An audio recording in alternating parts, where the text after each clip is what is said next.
target dari RPJP, RPJP dari 2025-2045 ini sendiri adalah bagaimana kita bisa mencapai Indonesia Emas 2045. Nah, dalam hal ini salah satu kondisi khusus, persyaratan utama adalah kita harus menyediakan sumber daya manusia yang kompeten, ya, yang berdaya saing. Nah, dalam hal ini bukan saja sumber daya manusia secara umum, tetapi juga bagaimana ASN ini juga berdaya saing dan kompeten.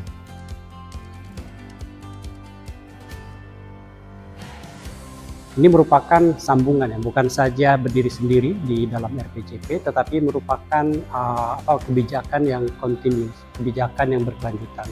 Mulai dari RPJM 2020-2024 ini, kita harus menciptakan sumber daya manusia ASN yang kompeten dalam hal ini. Ada beberapa kompetensi dari sumber daya manusia yang ASN dalam hal ini yang harus dipenuhi. Salah satunya adalah bagaimana mereka bisa berkoordinasi, berkomunikasi lebih baik, kemudian mengelola perubahan, dan juga bagaimana mereka itu bisa melakukan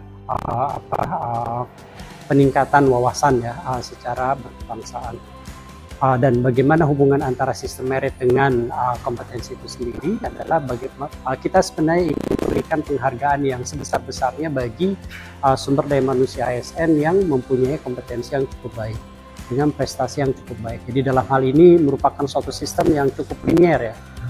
ASN yang berkompetensi, yang mempunyai potensi yang baik, bisa mengoptimalkan potensi tersebut dalam menjalankan tugasnya, tentunya akan mendapatkan penghargaan yang sebesar-besarnya. Intinya adalah bagaimana kita merelatekan, ya, antara prestasi, kompetensi, dan capaian dari pembangunan ini dengan sistem penghargaan kepada ASN itu sendiri. Kami mempunyai visi bahwa seluruh sistem merit di ASN ini melalui satu single sistem salary. Bagaimana kita bisa memberikan penghargaan kepada seluruh ASN dimanapun mereka, kementerian lembaga apapun mereka, ini dengan satu sistem single salary, sehingga tidak ada lagi perbedaan antara kementerian lembaga kecuali bahwa mereka itu dibedakan berdasarkan prestasinya, gitu, capaiannya, dan juga sebenarnya kompetensinya itu sendiri, kompetensi yang digunakan secara optimal. Itu yang kami harapkan, ya. Dengan demikian kompetensi tadi yang ternyata memang dimiliki di luar harapan seharusnya bisa dioptimalkan oleh pemerintah, ya, sehingga mereka bisa menghasilkan suatu capaian prestasi yang seharusnya bisa luar biasa juga.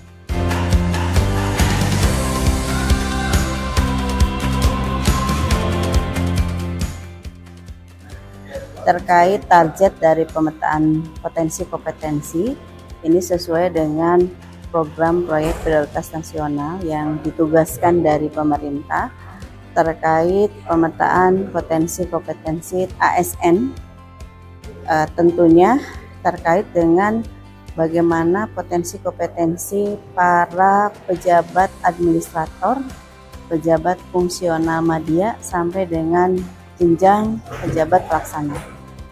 Ada beberapa yang menjadi pemetaan potensi kompetensi, mulai dari kompetensi manajerial, kemudian sosiokultural, kemudian emerging skill, dan literasi digital. Adapun emerging skill ini, para ASN membutuhkan kompetensi ke depan terkait dengan inovasi, kreativitas, kemudian inisiatif, kemudian analisis, dan juga terkait beberapa pemecahan atau problem solving dari permasalahan terkait dengan tugas dan fungsi daripada ASN tersebut. Karena tentunya para pejabat administrator, pejabat fungsional media ini yang akan duduk pengembangan karirnya menjadi para pejabat pimpinan tinggi pratama di masing-masing instansi. Adapun hasil pemetaan potensi kompetensi adalah untuk mempercepat proses implementasi daripada manajemen talenta nasional, di mana seluruh PNS telah diberikan pembinaan melalui sistem merit. dan tentu beberapa instansi telah mendapatkan predikat sangat baik.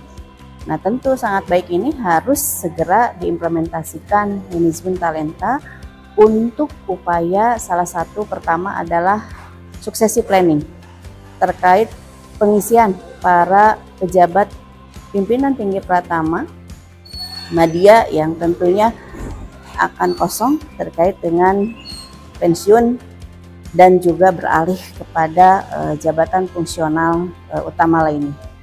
Kemudian berikutnya untuk para pejabat yang belum memenuhi target di 9 box yang ke-9, tentu ini akan digunakan untuk pengembangan kompetensi bagi para PNS, bisa melalui pendidikan pelatihan, kemudian juga bisa melalui coaching, mentoring atau belajar sendiri, kemudian juga bisa melalui berbagai pengembangan. Ini adalah untuk mendukung meningkatkan indeks profesionalitas ASN. Dan juga ke depan dimulai 2022 seluruh instansi akan diberikan penilaian terkait dengan indeks penerapan dari manajemen talenta. Jadi sesungguhnya pembinaan PNS melalui sistem merit intinya adalah di manajemen talenta. Ini mudah-mudahan bisa memotret ke depan para pemimpin yang akan duduk di pemerintahan ini betul-betul pemimpin leader yang memahami terkait dengan pemanfaatan IT, kemudian juga dia bisa mengambil keputusan dan juga bisa menyelesaikan permasalahan terkait dengan tugas dan tanggung jawabnya.